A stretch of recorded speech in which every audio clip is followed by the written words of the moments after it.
Hey guys, what's up and welcome back to the channel. Now today I'm going to be taking you through the behind the scenes of how I created these two high quality product animations.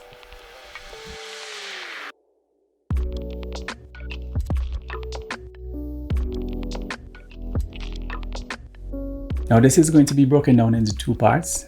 I'm going to be showing you how I shot it, and then I'm going to show you the editing process behind this. So let's get straight into the setup, and I'll show you how I shot it to begin with. So firstly, we're going to start with the key light just on the right hand side of the frame there. And that's going through a softbox and another layer of diffusion just there. The second light that we have is lighting the background. So this is the blue screen background that we're using, and you can see how far the screen is away from the object that we're shooting in the middle of the frame just there. That is being lit by a single light that is also diffused. So I'm trying to keep everything on that blue screen background nice and flat and evenly lit. So in addition to that, I'm using this ALMC light that I'm just going to be using to illuminate the underside of this jar right here. So we're just going to leave that on for the moment. Again, a little bit of reflection coming from this side, and I'll explain that in a bit as well. And just to finish it off on this side of the product as well, we have another reflector panel white foam core. So let's have a closer look at what is going on in the shot. I'm shooting with my 1DX Mark II. It's got a 100mm macro fitted at the front, and I just have my display so I can see exactly what it is that's going on, mounted on a tripod. Now if we have a quick look at this setup, what we're seeing here is my rotation device. There's a YouTube video about the different ways you can rotate a product. This is the method that I'm using today. And just quickly, this is the motion and arc from a Rhino slider system. So this wasn't specifically designed for this, but this is what I'm using it for today. Now I have this turned 90 degrees. Usually this will be sitting upright, but I'll have this turned 90 degrees because I wanted to rotate the product in this arc or in this angle. This is sitting on a tabletop tripod with the head at 90 degrees. So I can just rotate this to whatever angle that I want to. I can also set this to move from point A, for example, to point B in a very controlled manner. So it stops exactly where it's meant to stop. Additionally as well, we're just going to add a little bit of reflection back on here because this is a dark surface and we want to illuminate this side. We want to illuminate this side of the product. So for that, just a simple foam core cutout that I'm going to just add there. So that's just going to fill this side of the product up with light. Whilst I'm here as well, I'm just going to show you the effect of having this light underneath here. So let's just switch that off and back on, and we can see how much this light under here is adding to the exposure underneath on the underside of this product, because part of the animation we're going to be seeing the underside of it as it rotates around this way. So just to show you this in real time, this is how you can control the rotation of the object, and you can also set in and out points so it does this automatically, and that would be the option I would choose. So you set a duration, for example 7 seconds or 10 seconds, and that will get from point A to point B within that time in a smooth and controlled manner. Right, so there's two important things to take into consideration right here. And one of those things is actually filling up your sensor or filling up the frame with the object that you're shooting. And that way you maintain the highest resolution that you can get. So once you go into post-processing, it makes it a lot easier to zoom in and retain that quality still. And that is kind of one of the reasons why I'm using 100mm macro, so I can get as much of that in frame as possible. And I try to get as much as I can right in camera so that it makes my job easier in post-production. So I make use of these grid lines to make sure that everything is nice and level or just use it as a reference point if I'm going to be changing out, anything, and I need to be in that exact same position. Okay, so now that we've set up the rotation, and we're going to set it automatically to go from point A to B. So this is the starting position. So I'm going to leave it for a few seconds to settle down a bit and make sure that I have a nice smooth start. There's no vibration. And I'm just going to hit start on the rotation. We'll let that go from point A to point B. And that's where it's going to end up there, as you can see on the screen. And I'm going to give it a further few seconds again, just to have a nice stable shot at the end. And we're going to stop the recording just there.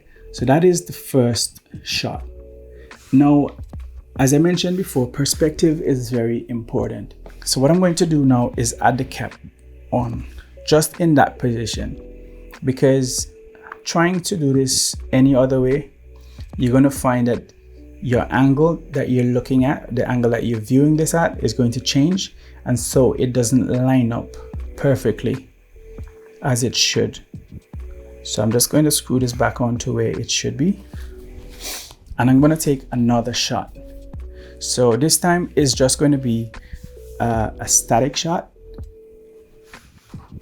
and so then I can remove that on its own, as we will see in the post-production process.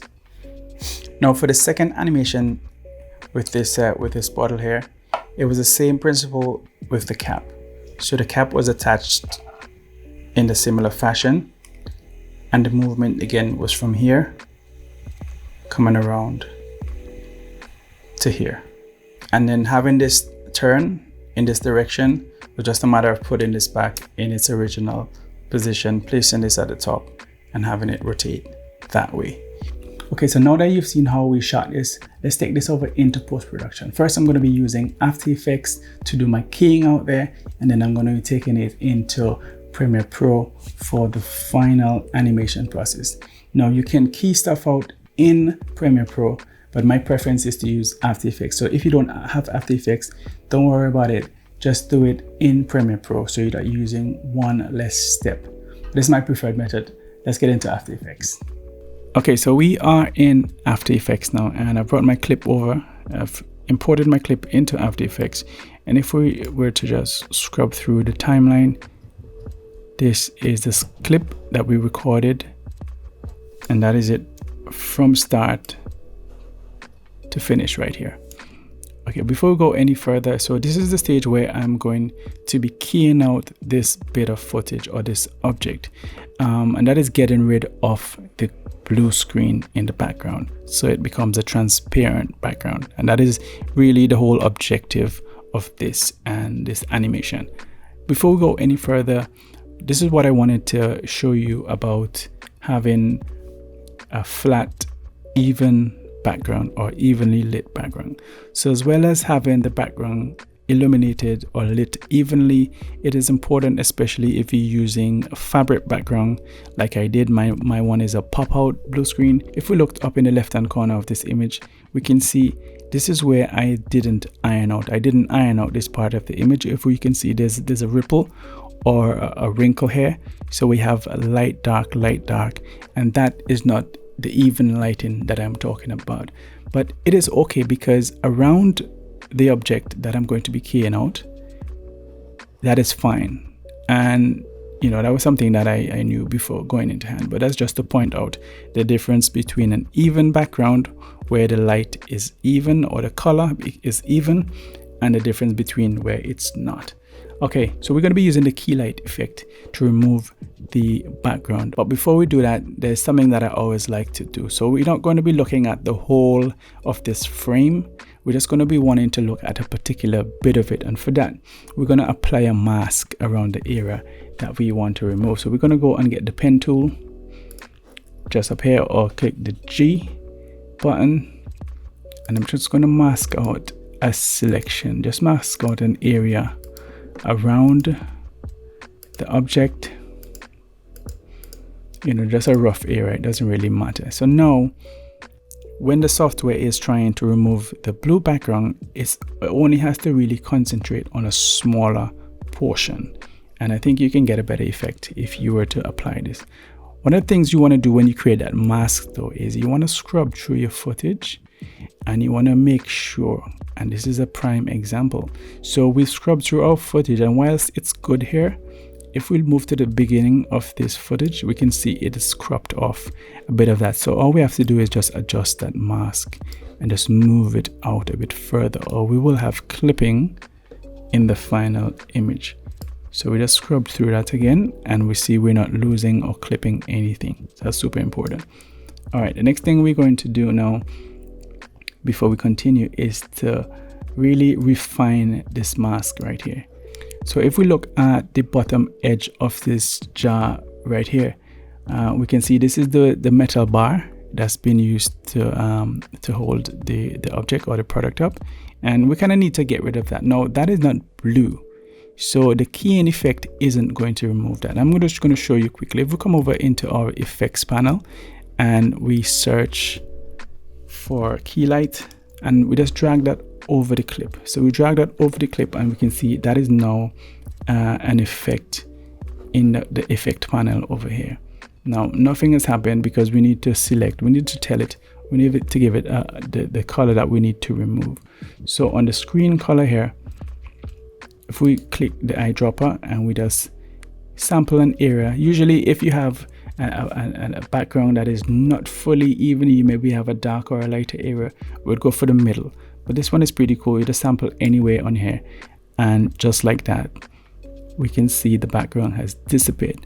Now it's not dissipated fully, and we would need to fine tune to get the best results from this. If we look in the right hand corner down here, we can see that it's not all fully gone. If we come down to screen mat, first of all, what we're going to do is just choose the screen mat. So instead of having a look at the final result, we're going to look at the screen mat, because that's how we're going to tweak this. So if we look at the screen mat, we can have a better representation of the blacks and the whites and the in-betweens. So to fine tune this, we're going to hit the screen mat drop down right here. And there's two first things that we're going to be looking at is the clip black and the clip white. So currently the clip black is at 0. And if we were to increase that, we can see that that gray fuzzy area starts to disappear. Right? And the other thing that we can adjust is the clip white.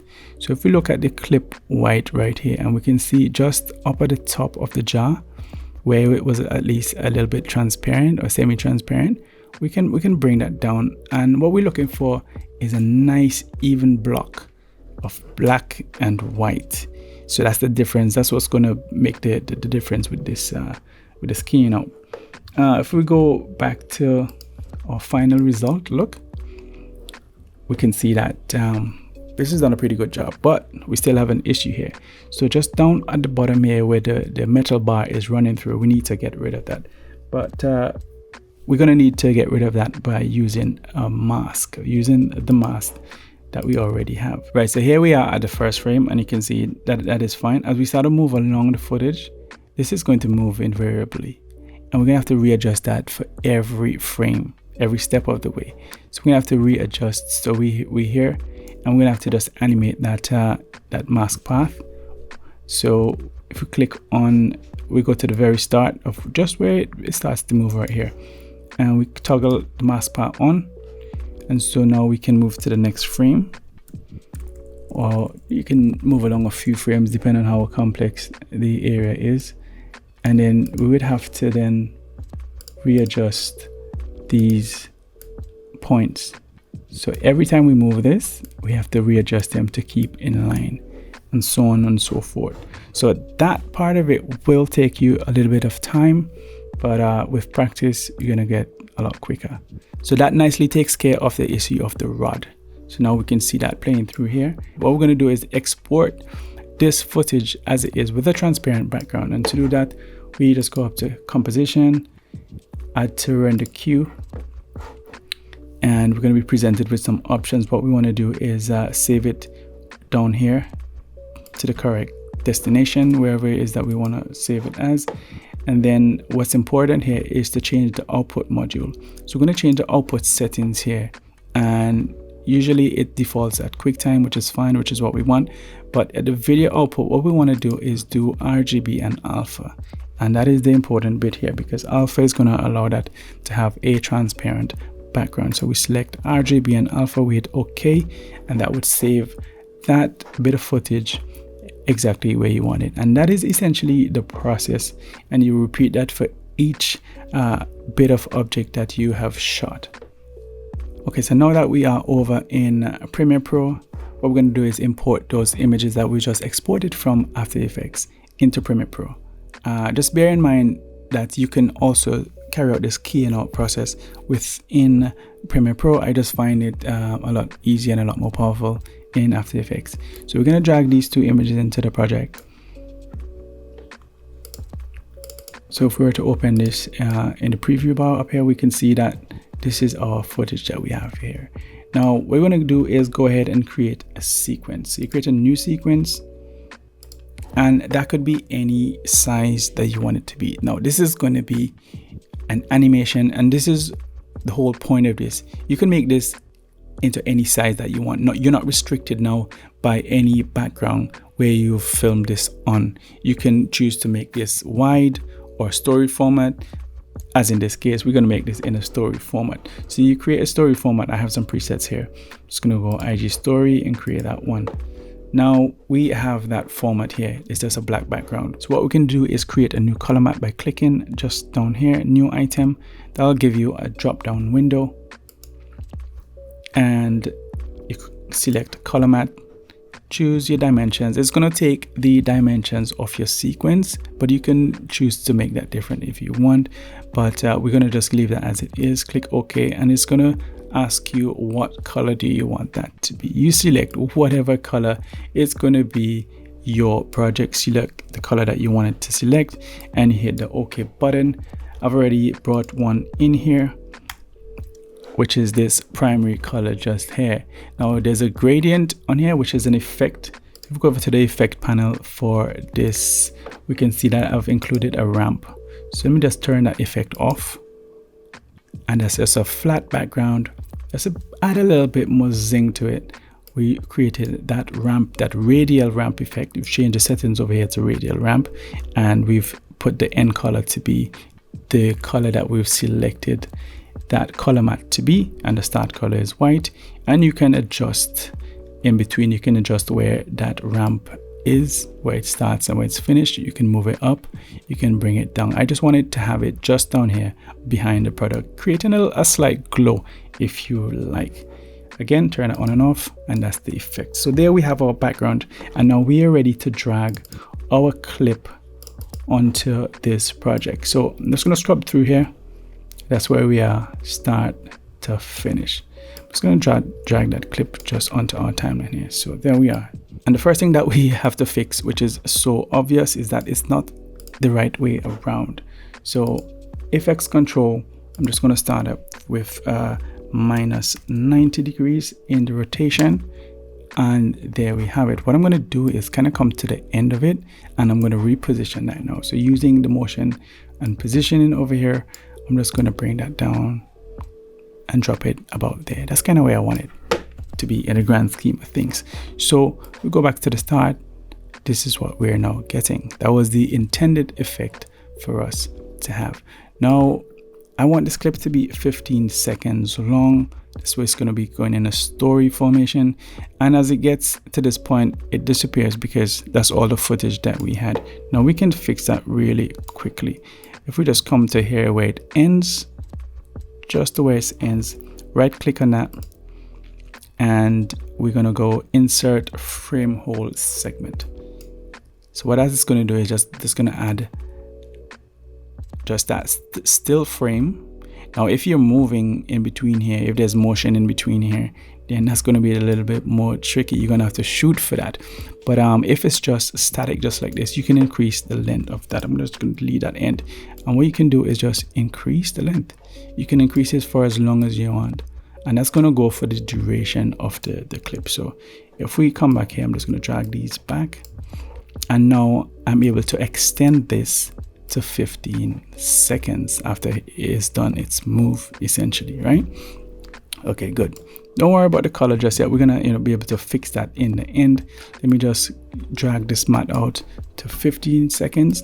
And so there we have our first bit of and we haven't even animated anything yet. That is just the motion that we filmed coming in this direction, and we there. So now we're gonna bring in the cap. So over here we have a clip of the cap, and I'm gonna just bring it onto the timeline and explain what exactly is going on here.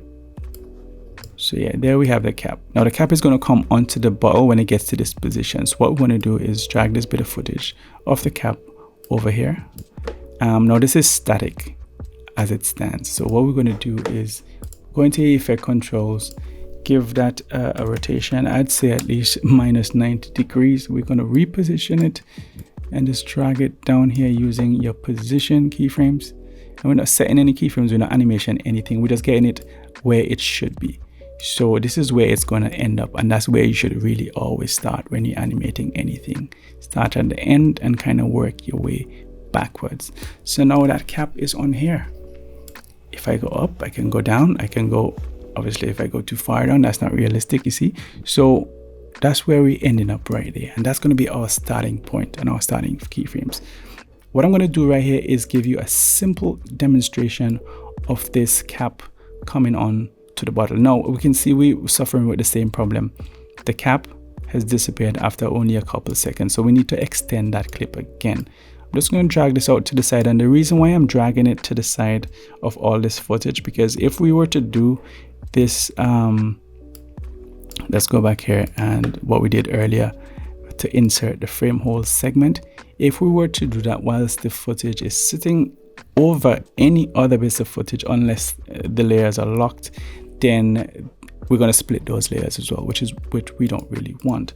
Okay, so now we're going to start with a simple animation effect here. What I want to do is just bring this down. So as soon as the bottle gets to that point, as soon as the jar gets to that point, what we want to do is bring the cap into play, into the position that it is. That's why we start in there. So we're going to hit the positioning keyframe so we can start the animation. But later on, I also want to add a rotation, and from experience I know that if we were to rotate this as it is, let's just do that. Let's just rotate this cap.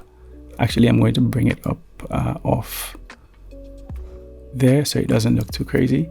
Yeah, so I'm going to do some rotation here, and look at the way this is rotating. It's not really rotating around the middle of the cap, which is where I'm going to want it to do. So the first thing that we need to look at is the center point. So if we click on motion over here next to the FX button in the effect controls panel, we can see we have this crossbar here. This crossbar really tells you where the center is, or where everything is going to be revolving around or moving around. So any one of those keyframes, especially scale and rotation, they're going to move or pivot on this point right here. So what you want to do is move this point to the middle. If you want it to rotate around this, just imagine you put a hinge here, or you put a bar here, and you want it to rotate around that. That's the way it's going to be. But I want it to rotate from the dead center. So look at the difference when we do a rotation on here. It rotates exactly around the middle. And that is an important thing to note. Gonna go back to minus 90. Okay, so we've set that up, and you should set that before you actually start setting any animation points or any keyframing on this, and that will help you out in the long term. So we're gonna set a positioning keyframe. I'm gonna come back down there actually. Now that we've messed around and played with that, to our endpoint, just get my positioning right. So we're gonna set a positioning keyframe to start with. We're gonna come back a few frames, and we're gonna bring that up. So now if we were to play that back, there we go.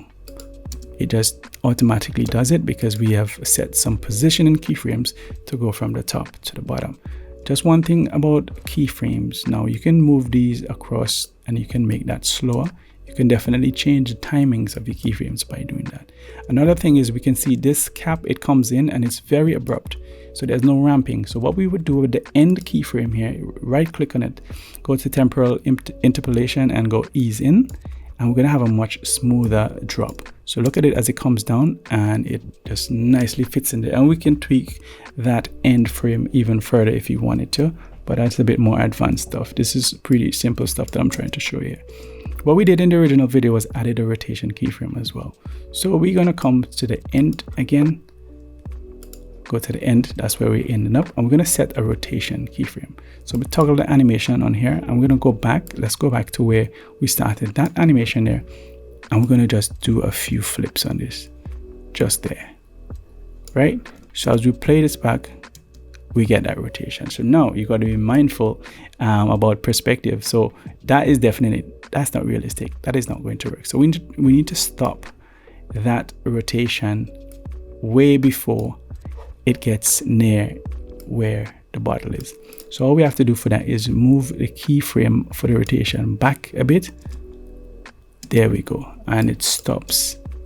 So as I said before again about easing in, we would ease that in so it doesn't stop that abruptly. And there we have a simple animation right now. So we have the cap coming onto the bottle, and you know, if you're happy enough with that and that's all you want to do, then you know, that's fine. If you want to take it a step further, we'll come back to the moisturizer jar right here. And what I want to do is tilt this to the side as well, because we have this motion coming from top to the bottom, but we could also animate this to go from left to right. Remember what I said before about setting your pivot point? So this is where I'm going to change this one. I'm going to change this pivot point. I'm going to change it to this corner, because that is where I want this to be pivoting on, right? I want it to pivot on this particular corner for my animation. And you can choose to put this anyway. You can choose the right corner, you can choose anywhere. That is where I want it, on the left hand side. So if we were to start this, actually let's adjust that again, because that is where it's going to end up, right? So if we were to start an animation here, and let's do a rotation. So I'm going to rotate it along, or pivot it along this point right here. So I'm going to set a rotation, and we're also going to set a scale, right? So I'm going to set a scale and a rotation, and I'm going to bring that back a few frames. And what I'm going to do is rotate it slightly, and I'm going to increase the scale. So you see what I was talking about, it affects the scale as well, the pivot point or the center point. It's growing from that point because that's where it was set. So let's bring that up to about 130, and then let's play that back. So what is happening here is that we're having a motion coming from rotating left to right, and already organically with what we've shot, the image or the bottle is coming from top to the bottom. So we have a few axes of movement we just introduced by adding keyframes to this. And also we have a zoom out effect by increasing the scale and decreasing it down to here. And then we're bringing the cap, and we're singing and we're dancing. So that is the basis of it really. And what I'm going to do is just kind of show you the effect that we had in the original video. So we also added a reflection at the bottom of this, and you know, you can tweak this as much as possible, and this tutorial might go on for too long if I were to tell you every single thing that I've done in here. So I'll just show you what I've done based on that. So that was the main gist of it, but I've also added a few bells and whistles, as in we can see we have a reflection at the bottom, and we have this milk splash that is going in because this is a moisturizer, and that's kind of what it looks like, and it's hydrating. Added a bit of text in behind there to come in, and we come in down with the animation. Also, we've tweaked the animation. You can see some motion blur because, you know, things do have blur and have motion blur. So we included some of that as an effect as it spins down. So we can see that motion blur effect here, animated the text out of the way as it hit this as well. And then we're landing at a close right there. I'm also going to run through quickly the second animation that we did as well. So this one is the bottle. So we have two different elements in here as from before. We have the cap. This time the cap is not static. The cap has been moved and rotated and filmed in that way. And we just added left to right and rotation keyframes. And we have both of them acting independently. And this is the effect for this one. Duplicated that, move some keyframes again, add a little bit of effect, and voila. And by the way, these two effects, so the smoke effect right here and also the milk splash right here, so these are both assets that I have imported from my subscription libraries. And if you're subscribed to some place like, Envato Elements or Motion Array, they have a lot of different assets that you can use within your production to make it, level up a little bit more. Now, I couldn't cover every single detail within this particular tutorial today because we probably would be here all day. But if there's anything that you didn't fully understand or that you want to find out more about, just leave me a comment below and I will try my best to answer you. So to summarize, I'm going to leave you with 3 key takeaways from this video. So 1, keep it slow, steady, and smooth. Number 2 is to fill that frame with the object that you're recording so that you get the maximum resolution that you can. You're able to zoom in a lot more in your post-production and not lose much detail. Thirdly, make sure that your background is evenly lit because that is going to help you greatly when you're keying out in your post-production software. And that is it from me for today, guys. I hope you found this useful. Hope you learned something in this one. If you did, leave a comment below. Make sure to leave a like, subscribe to the channel if you haven't done so yet. And I'll see you guys on the next one. Peace.